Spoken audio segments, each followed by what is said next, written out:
Welcome to The Whole Metaverse, a New York University School of Professional Studies podcast exploring the ever-expanding metaverse and Web3 landscape. Each episode, we'll talk to the pioneers, influencers, and innovators leading the way.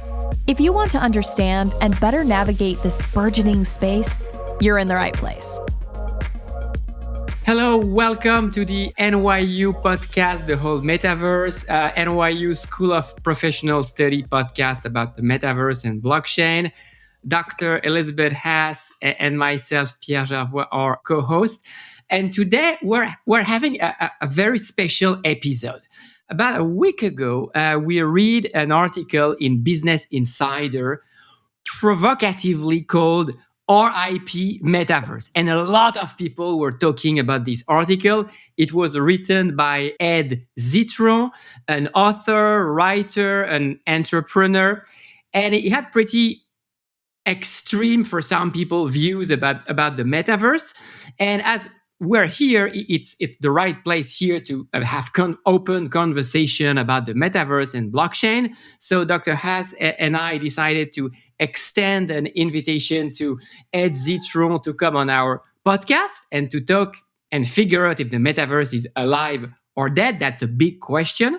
And we invited our a fellow colleague, Marc Beckman, who is a senior fellow at NYU SPS, doing research on the metaverse. He's an entrepreneur, author, and a true expert of the metaverse. And we asked to Marc Beckman and Ed Zitron to have this conversation. And all opinions are welcome, and really want you to watch this very interesting conversation and have your own opinion. And one of the big points of this debate is it forces us to rethink and to think hard about the very definition of the metaverse. What is the metaverse? Is it exclusively Mark Zuckerberg's definition? Is it something smaller, larger? I think it's going to be very important for everybody to think about their own definition of the metaverse. What do you think, Liz? I absolutely agree. I think it's really important to just listen to the conversation and really understand the underlying tensions here and begin to think through, how we can sort through it and move forward, capitalizing on the opportunities. Okay, so I wish everybody a good watching of the upcoming conversation. See you next episode. So thank you very much, Ed, to be on the Whole Metaverse podcast with us. So Dr. Elizabeth Haas and myself are the co-hosts of this podcast. We have the pleasure today to be joined by our colleague, Marc Beckman, a senior fellow at NYU School of Professional Studies. Marc is an entrepreneur, author, and a true metaverse expert. He really knows a lot about metaverse and blockchain.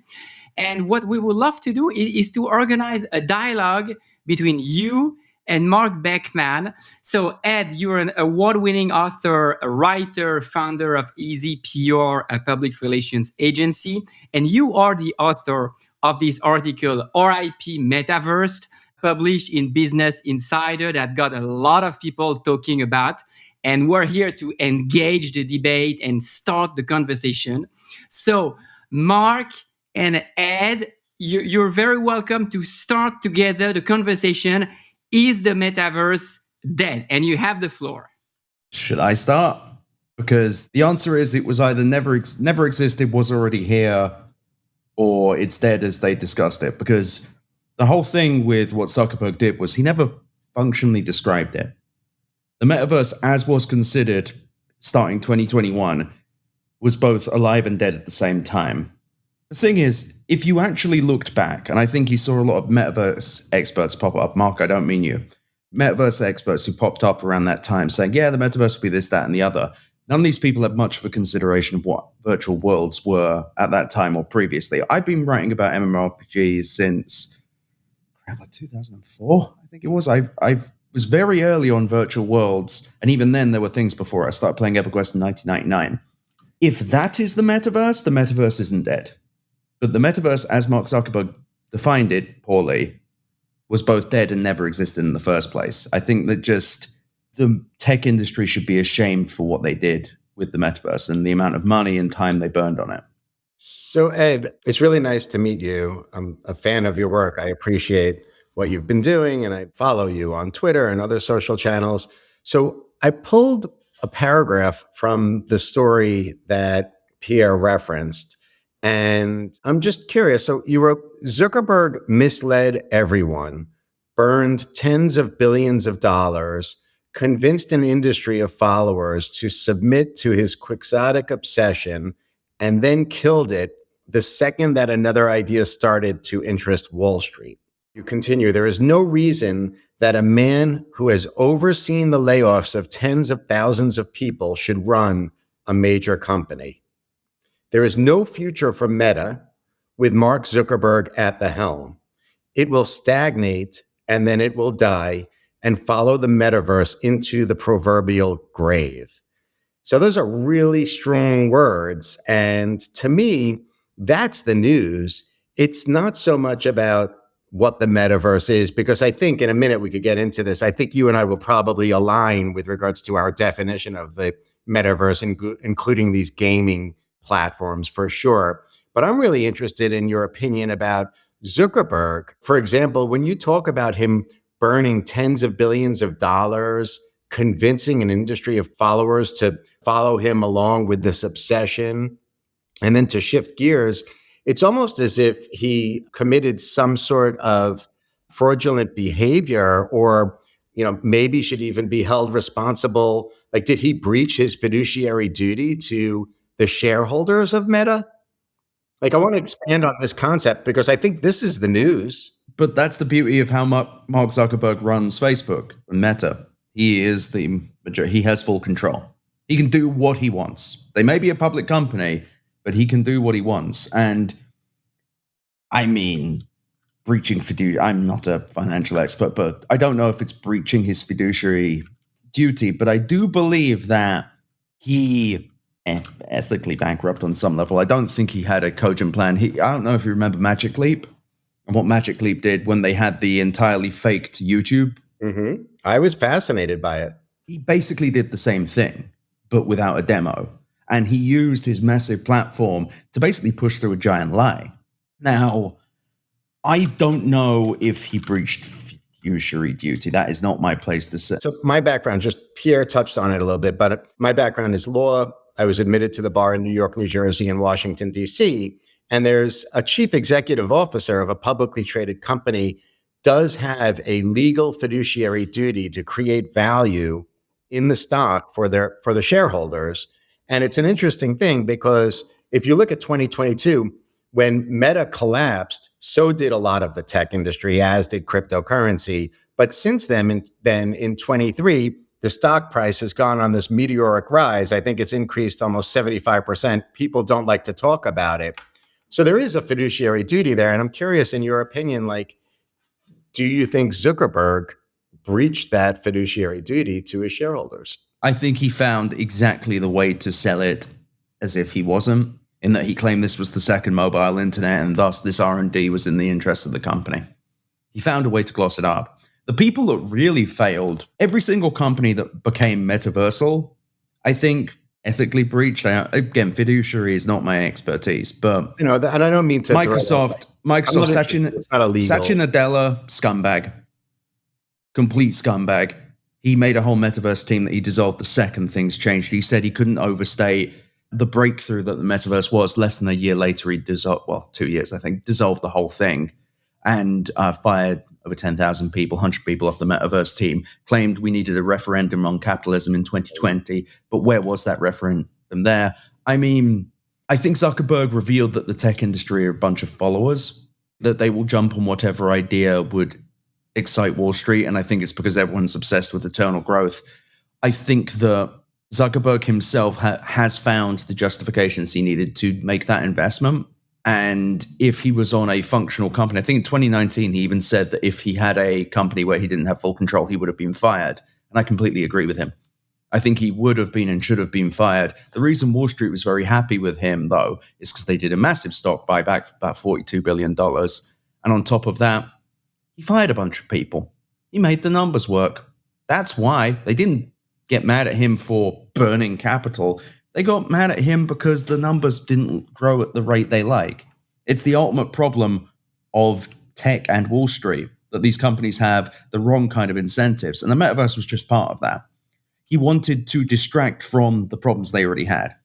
I mean, I'm sure you would agree. It was this issue of layoffs and poor earnings over the 2022 cycle was certainly prevalent throughout the tech sector. Yes, but for the same reason. So let's focus on that a little bit, because I haven't really heard anybody talk about this concept of groupthink, right, in the tech space, and I think it's super compelling. So you brought Microsoft into that conversation as well. Tell me, like, has the groupthink in the tech sector been something that's been in existence for a long time? Yeah. I mean, there was the Uber for everything, the Warby Parker for everything. I even think there was a brief time where there was an Instagram for everything. There were like 4 different people trying to do the Instagram and video. I mean, this has been it forever. And it's because the tech industry is so inherently tied to venture capital. It's so tied to this VC community that's always looking for multipliers. No one's trying to make the next big thing. They're trying to make the next big sale. And thus, this groupthink isn't quite as illogical as you'd think. It's just, let's follow the wave. Let's follow where we think the profit might be or the multiples might be. I actually had a colleague of mine out of San Francisco in the VC space. They invest in a lot of different tech companies.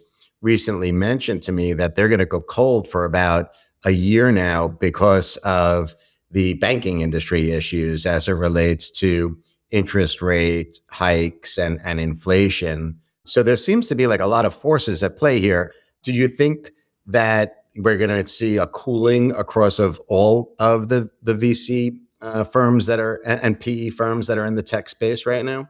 No, yes, kind of. So the problem is that the venture capital companies are claiming, the VC firms, they're claiming, oh, things are bad, there's not enough money. They have plenty of money. They're sitting on their capital.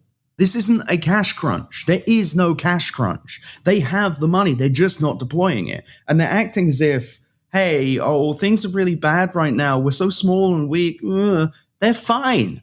They're totally fine. They're giving back money because they know they can't get the multiples right now that would please their LPs. The whole interest-free money thing is just, that is a really convenient narrative that VC, I mean, it's true. There's a lot of it going around. There was a lot of dumb investment, but that wasn't because of the free money. It was because of the fact that things were selling at that point. It seems like this concept of groupthink then is like, to me, it pops into my head, Beeple's $69 million Christie's piece of artwork. Then they see the silver object, the shiny silver object, and the entire tech sector follows. So in your mind, you're saying that was the concept of the metaverse, and perhaps that's the concept today, to a certain extent, of artificial intelligence. Yes, I think AI has more fundamental use cases and actually does stuff, but I think they're also getting way ahead on the philosophical level with AI.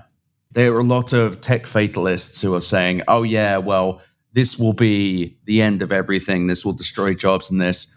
It's kind of a sales pitch, kind of just panic, kind of just tech trying to seem important again, because we're going on about 10 years of tech not producing anything that makes a customer's life better. Very incremental changes. And I mean, that's obviously a natural thing with innovation. But tech has not changed people's lives fundamentally in quite some time.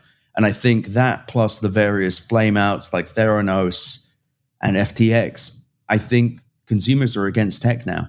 If tech can't make their lives better, I think tech really wants to be the thing that does that, but they need to fundamentally prove some use cases. And Google kind of did at I.O., but we're still at a point, I think, where AI is yet to prove itself to the average person, and ChatGPT is not it. So Ed, just before we leave this topic, like there's a lot that you're throwing so much out there. It's so interesting. Do you think that if Zuckerberg and Microsoft and the other publicly traded tech companies were not beholden to the street, they would have more time to develop their concept of the metaverse? And I understand you're saying that Zuckerberg really never defined it, but do you think if it was a privately held company, we would be having the same conversation? I think it comes down to yes, but, which is if venture capital didn't have such a fundamental hold on these companies, that also wouldn't happen. But they would need to have sustainable revenue to make this happen. And that's what's really despicable about the metaverse side, because he really doesn't need to be beholden to the street. Like, he can do what he wants, and he did that for like 6 months and then went, I don't know, I don't like how mad they are. And that's really, it's a lack of grit on Zuckerberg's part. So cowardly almost. Yes. Interesting. So what's your definition then of the metaverse? Like, I realize you've been in the tech sector for a long time, and it seems from the research I was able to do, I saw like it seems like you were a gamer at some point too and all. So how do you, like, let's try to align with regards to like the definition of metaverse. I really don't want, metaverse is a vague concept from a book from quite a while ago. So is it a virtual world? We got those already. Is it a persistent virtual world where people interact? We also still have those. It's a persistent virtual space which you live in. I mean, live is then the problem there. And that's really where it falls down, because metaverse kind of means nothing.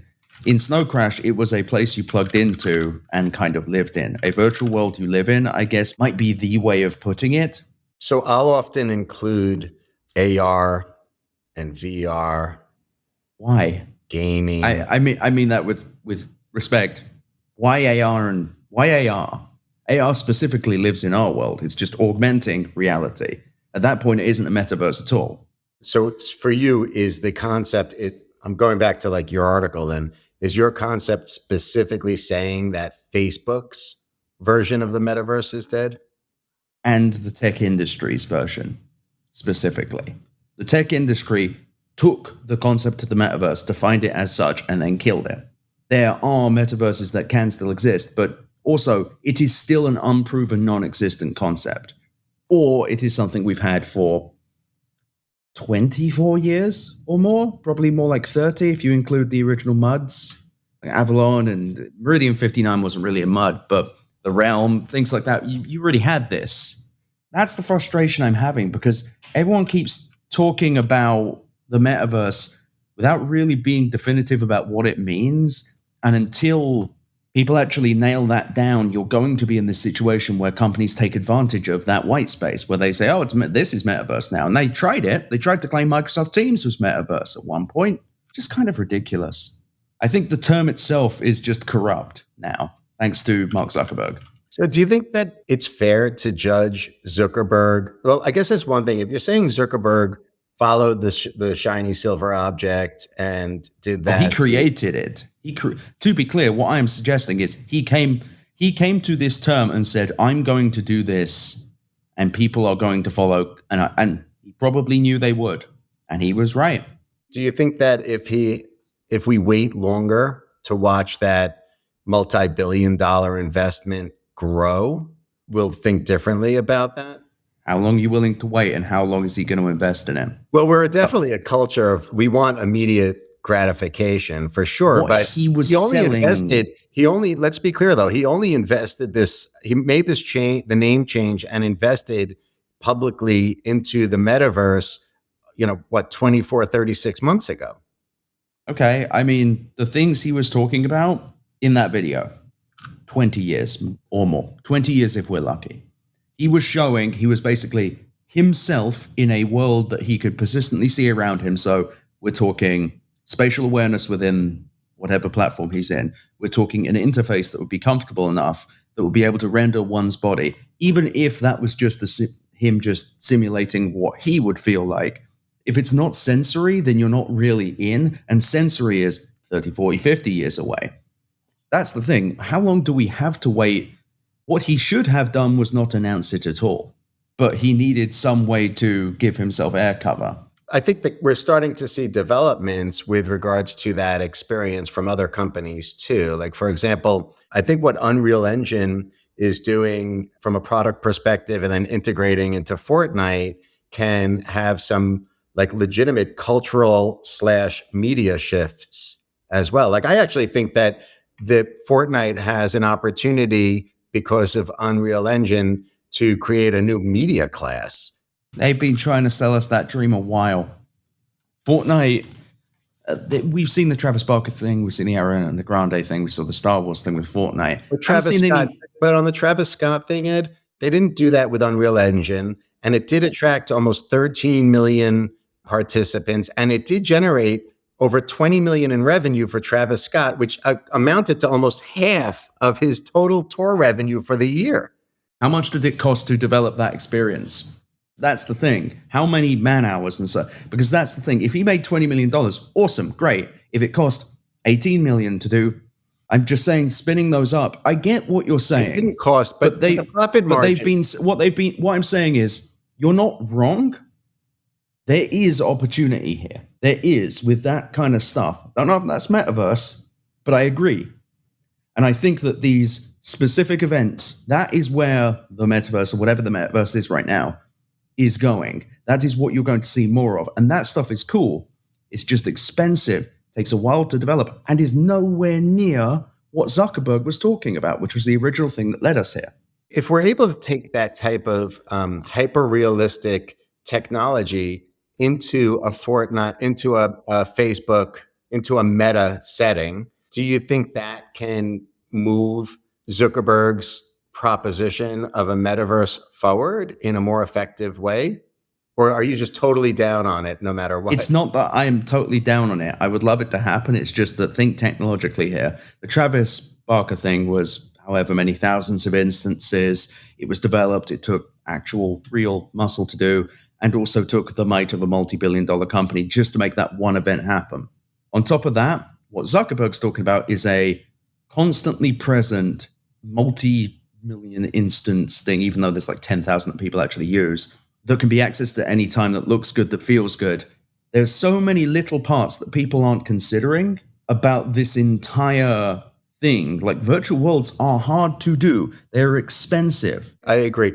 In my mind, Ed, I go back to like two real issues as it relates to mass user adoption for the metaverse. I think in terms of access, distribution, and then I think what you're talking about, Ed, is in the background, like server capacity, right? Like, can these companies actually produce and keep these persistent worlds moving in this hyper-realistic way? It's insanely expensive. On top of the fact that it is not possible how Zuckerberg showed it. Watch his video.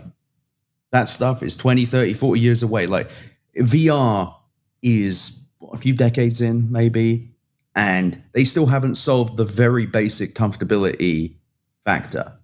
Even the best headset is still a pain in the ass, and that's not something they seem to have worked out yet.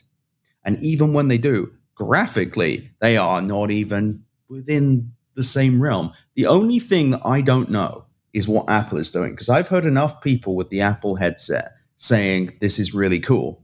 If anyone can do it, I actually have faith in Apple, because Apple does not give a crap when it comes to R&D. They just don't care, because they hire better than Facebook. So let's talk about Apple, because that extends, I think, beyond the scope of your definition of metaverse as it relates to the Zuckerberg thing. Yes, but absolutely. It's interesting because we do have this announcement coming out. I think it's on June 5th with regards to their Reality Pro, MR headset. Which, again, wouldn't be metaverse, but as far as like headset stuff goes. Apple, and I think it's part of the metaverse. But let's talk about it for a minute. Do you think that because of Apple's ecosystem and, beyond the headset, it's from what I'm reading, they're also introducing a new operating system called Reality OS. And it's going to include not just eye gestural control, but also in-air keyboards. So it really could change the way that people are interacting within their physical world. What are your thoughts about it? I think that it's hard to tell with Apple, and I realize I'm punting on this slightly. It is not obvious what they are going to do. And in the event, it is something where it's MR, XR, what have you, that will be a vastly different thing, because, like I said, I don't believe augmented reality is metaverse. But genuinely, as stupid as this sounds, if they make a comfortable headset That is a bigger deal than people realize. If you can actually find a form factor that makes VR pleasant, that will help. But if VR is the interface for the metaverse, we are so far off. We're beyond far off. We are not even in the infancy yet. It was irresponsible for Mark Zuckerberg to bring this up. Although we've seen hardware sales on Meta's side of the equation, we've seen hardware sales growing exponentially. I think in 2021, they sold 11 million. And in the calendar year 23, they're already beyond 20 million. So it is the trajectory is heading in the right direction. In sales, I mean, but also, he said 1 billion people in the metaverse spending hundreds of dollars, like a couple, like 10 million is just, and it still sucks. Like it's bad. It sucks. I'm sorry. It doesn't, Horizon Worlds is not good. It's a bad product. What do you think could make it better? Completely different kind of headset. Like we are a completely different kind of headset, but also significantly better graphics, but also there's just so many things that need to happen to make this even possible as something you could exist in for more than a couple of hours. Oh God, I wouldn't even spend a couple of hours in there. I think I can take. We had a NASA scientist who's been working with VR for 30 years, Ed, bring my class from New York City into Cape Canaveral. And we sat in the metaverse, in the VR world with him for about 2 hours. We watched a film and we experienced different types of learning relating obviously to space travel and the moon and all. It was pretty interesting. I was pretty surprised actually that the entire class was able to participate for such an extended period of time. They were comfortable with it. And that's great.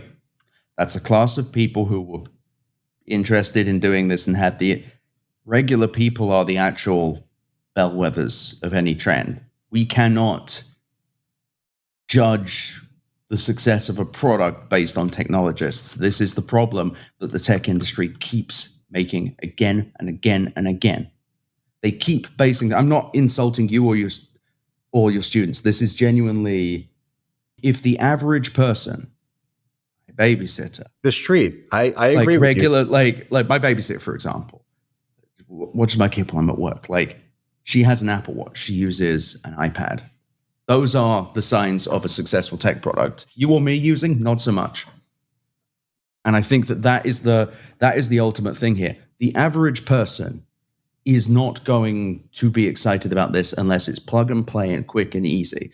They cannot be expected to dick around trying to fix minor things or adjusting headsets. It's an awful experience. Ed, could you see Mark Zuckerberg's version of the metaverse having any type of zombie-like experience where it comes back to life in your mind and resurrects? And is there anything viable or good about it?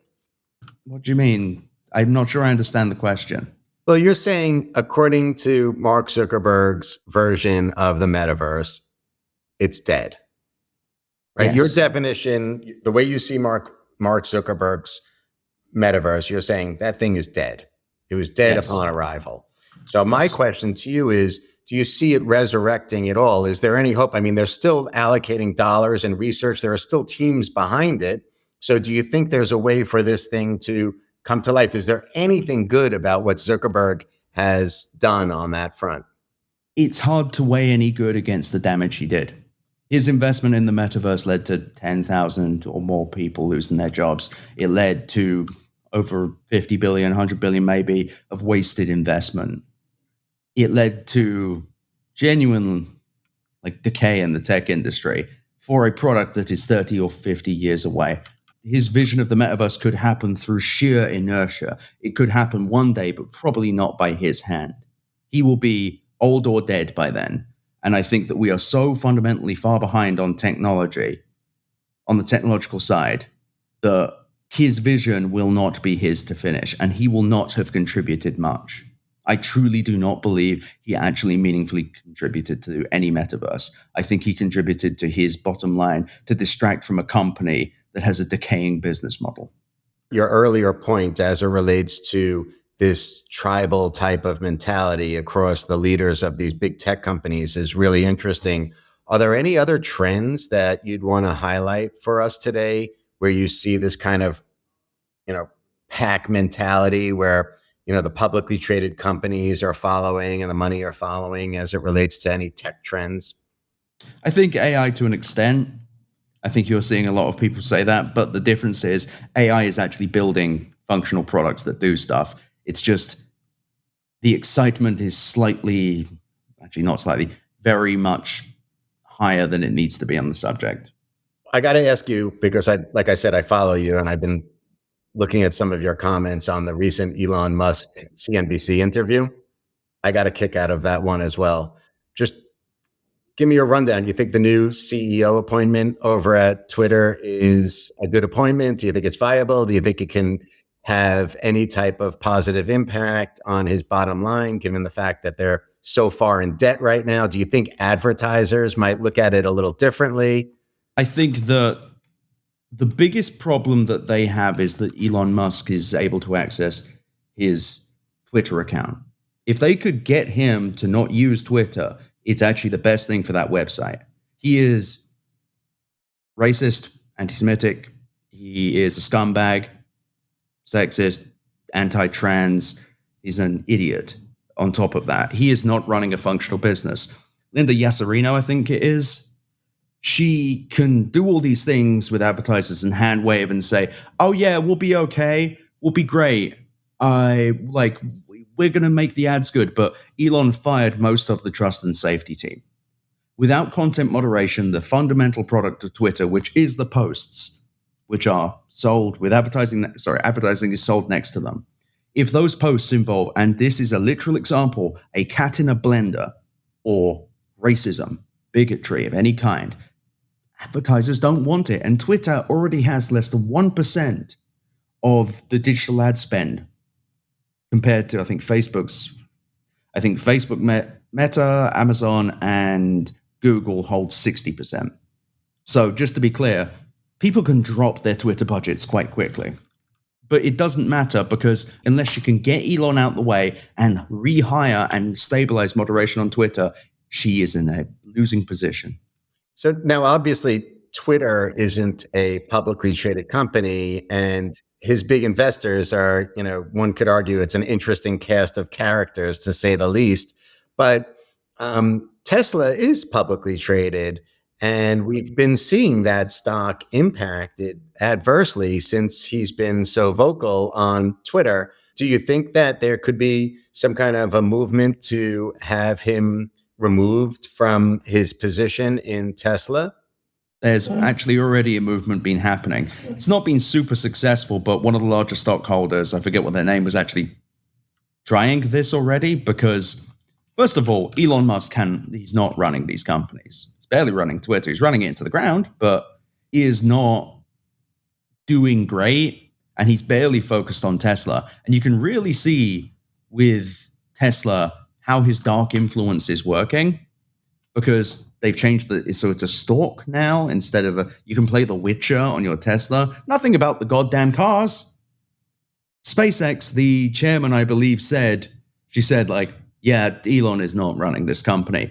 His companies are puttering along without him, other than Twitter. Tesla's stock is getting continually crushed because, putting aside the Twitter thing, they are now entering the most challenging season they are ever going to face. You have cheaper electric autos now. You have Mustang, you have Volvo, you've got Polestar, which is a little bit more expensive, but there's no longer the sales pitch of we are the only really functional electric car. There are tons of others, and they're pretty good. So we are at a point where Elon is facing quite a harsh audience on all of his companies, but most notably Tesla and Twitter.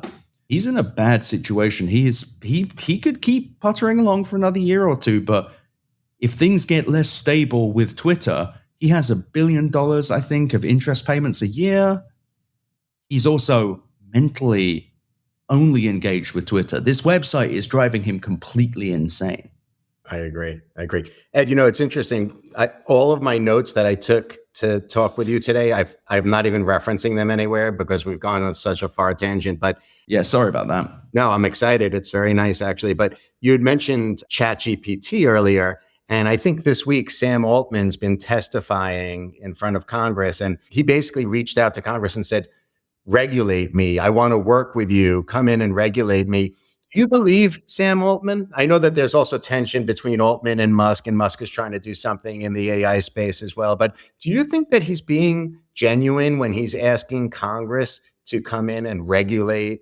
I think he was saying you can even take my license away, or you could take the license away from people that are using my technology. Do you think he's credible? I think he's as credible as any Silicon Valley guy. He's not the first tech CEO to say, please regulate me. Zuckerberg basically said the same thing. Crypto's been trying to do that same thing. What they're saying there is that's more of a threat. It's regulate me or I'll do what I want. That's what it actually means. And so, yes, of course, I reckon Sam Altman might want regulation just so that people leave him alone. Because I don't think he likes the spot. He's not like Elon Musk. He doesn't like the spotlight. He seems very upset, kind of like Zuckerberg, but with a little more emotion, because Zuckerberg's always been very strange. He's a peculiar fella. Do you think there's too much power? Are the tech oligarchs too powerful in your mind? Yes. And they are empowered by a venture capital community that chooses its kings. And notice I said kings and not queens, because there is a huge DEI issue in Silicon Valley, which I think we're all aware of. Yes. But they choose, the Andreessen Horowitzes of the world choose who can stick around. I mean, Andreessen Horowitz was a big part of getting this Twitter deal done, for example. These tech people have too much power, and a lot of it comes down to venture capital. Venture capital is empowering them. And venture capital is not incentivized to make good companies. They're incentivized to make not even good stories, just good multiples. And it gives these people outsized power. I think that because technology is so ubiquitous in the way that people function in their lives, that the tech oligarchs actually have more power today than politicians. I'm curious if you feel the same. I don't know if I agree on that. I think that they might have a lot of influence, but look at Elon Musk. Look at Elon. He had 700,000 Twitter Blue subscribers. I think that might prove how little actual power these people have. They have power, don't get me wrong. They must be controlled. But at the same time, the power that they have is over the products they have. It is not themselves. It's not the people themselves. Facebook was able to manipulate people through Cambridge Analytica. Absolutely. But the EU is going to lower its ass on top of Meta. The GDPR is genuinely going to do, I think long-term will destroy Facebook and Instagram. They will not have a business model. How so? How so? If they succeed in doing the thing that they've been trying to do, which is trying to stop behavioral targeting and tracking in general, the ads industry will not see as much value in Facebook or Twitter or Google. But Meta specifically relies so heavily on that kind of tracking. I always felt if you look through what Zuckerberg was trying to do, isn't he really trying to revolutionize the idea of ad revenue by creating these metaversal types of experiences? I think he was just trying to create another business model. I don't think he even thought it through. I don't know why he did, other than possible desperation. I don't think he really fully baked it. But yeah, the idea would be to own the second internet. That's what he wanted. He said he wanted to create the future of the mobile internet. He wanted something that he could control and advertise within. I don't know if you saw recently, there was an article came out through the information that Facebook had stopped, or Meta had stopped entirely pitching the metaverse to advertisers. I think he wanted to create the next internet and just decided to fire that bullet 10 years early. And I don't know. I think it may have been that he got caught up in the hype of crazy of 2021 when there was so much froth in the tech industry, the kind of post-lockdown tech industry where money was everywhere. I think he may have even got caught up with that hype and thought, I can push this crap idea through and no one will be mad. So you think easy money and low interest rates had a lot to do with less easy money of money across the tech sector? The interest rate thing, I'm always, I don't like attributing to that. What happened in 2021 was a post-pandemic surge of funding and surge of consumer spending. As a result, consumer spending made companies like Shopify, for example, massively overinvest. And more people were clicking ads, more people were doing stuff on the internet, more people doing more things, making more money for everyone. As a result, a lot of the tech industry and a lot of different companies actually overinvested in initiatives based on what they believed was the new new. This was not the new new. 2021 was an aberration. It was a glitch almost. And thus, including Meta, they probably thought, holy crap, our ads business is going insane. People are spending so much money. Now is the time to push this through. Now. And they had a pliant tech press. Alex Heath from The Verge. I love Alex. He's a great guy. He tripped up on this one. He gave Zuckerberg, Casey Newton did too, and he's a great journalist as well. Platform is wonderful. But at the same time, in both cases, they gave Zuckerberg oxygen on an idea that was a 10th baked, not even half baked, because everything seemed so hopeful and there was so much money and people were spending so much money. We were printing it. Well, I mean, the crypto industry, quite literally. Even Zuckerberg, that's how you knew he was full of it as well. He went on Gary Vaynerchuk's podcast, I think it was, or was it Tim Ferriss? I forget what it was, but he was talking about Web3 and NFTs and such. Like, what the flip are you talking about, Mark? You don't know. And that's how you should have known he was full of it. Because Facebook, the only other time they'd messed with blockchain, other than the vague NFT thing on Instagram, I believe, was their completely failed Libra project. But people were like, yeah, it's 2021. Who gives a damn? I'm sure Mark will be fine. Complete nonsense. Ed, who do you like in tech right now? Are there any particular leaders that you would point out as doing interesting work, visionaries? Who is the next Mark Zuckerberg? Who is the next breakout brand in the tech space? That's the thing. The next is the problem, because I don't know who that is. So much money in tech has gone to so many stupid places. You've got companies like Bolt and Fast, which made couple $100,000 of revenue while also burning like $100 million of venture funding. It's hard to look at these things and say, this is the next star. Weirdly enough, the only tech company right now I'm actually kind of hopeful for is Apple. And that's because they keep making good stuff that works. The latest MacBooks, the M2 Macs, the M1, M2 thing has been the largest jump in computing I've seen for the regular person in a long time. Otherwise, what have we got? Elon Musk? Elon? Oh my God, that's our guy? I mean, it's hard to be excited at the moment with tech because everyone's funneled down this vacuous AI thing without really talking about how this is going to improve people's lives. I'm not saying I'm depressed, but the reason I like Apple right now is they keep building things that people actually will use. So maybe we'll see some mass user adoption coming through this new AR hardware. If it's cool, I'm game. That's the thing. If Zuckerberg came out with something tomorrow that brought the metaverse he promised, I'd be pro Zuckerberg. I'd be like, okay, I was wrong. Yeah. Because I'm not hating because I don't want it to happen. I'm hating because I think he's lying. So let me ask a question. Moving out of the digital realm, I forget who wrote it. There was an article that really caught my attention pre-pandemic, and the writer, for some reason, I think it might have been Andreessen, but I could be mistaken. But the writer was saying, we've lost our way as a country because we're not creating physical product anymore. Is that Andreessen? Was that Andreessen? I don't remember. It could have been. I really don't remember, but it was before the pandemic. But the premise of the article was we need to get back into building, into manufacturing, creating, better homes and living environments, better office spaces, better physical objects. And it seems like, to your point, you were knocking Tesla before because you were saying like, it's not that it's a better automotive, it's not a better automobile. They're just talking about the gimmicks that are in it. So from your perspective, do you think we could be doing better as a country by creating better physical objects?